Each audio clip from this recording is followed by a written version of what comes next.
Welcome to the food group.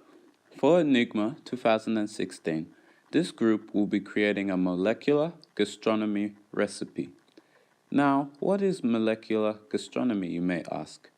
Molecular gastronomy is a part of food science that uses the principles of chemistry, physics, and biology to create food that's delicious and can be presented in interesting ways. Some examples are powdered Nutella and rainbow foam. It's like Willy Wonka's factory in real life. Now you might be wondering, how do you make powdered Nutella, or what is rainbow foam? There's a lot of science involved in the production of these foods. For example, the delicious powdered Nutella is made possible by maltodextrin. Maltodextrin is a sweet sugar. It is taken from the breakdown of starch, corn, wheat, tapioca, and potatoes. In cooking, it is usually the tapioca kind. As a result of its unique ability to absorb oils and fats, maltodextrin is used as a method of powdering high-fat foods such as Nutella. The reason for our project is to help deal with the need for innovation in restaurants and high-volume food processing, which is greater than ever. Our project will help to add to the solution, cooking through chemistry. As mentioned, molecular gastronomy is a key part of this, and we are adding to it. Our food culture is continually evolving and is driven by economic, environmental, and social pressure. But as the population increases and the consumer needs change, we are reaching a critical stage in this evolution. This means now we need to produce an array of different food products that are not only new, but also delicious. To get an understanding of our topic, there are many aspects of it that we would need to look into. We would probably need to look at culinary techniques and skills, which refers to cooking skills.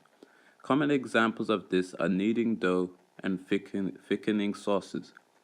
We would likely look into food science, allowing us to be knowledgeable in things like solute-solvent interactions, glass transitions, and lipid crystallization. This refines existing food techniques, allowing for smoother ice cream, crispier chicken, and flakier croissants. We would probably need to look further into molecular gastronomy, recipes, and how it works. We would also possibly look into things like the relationship between large polymers and their individual subunits. Large polymers affect texture, thicken liquids, and make things crispier when fried. Breaking these molecules into subunits produces solutes that make food sweet, savory, sticky, and gold when put in the oven. This would be important in making a molecular gastronomy recipe. In order to create our project, each member would create a depth study into a chosen aspect of the topic. We would need to agree on what we would be making.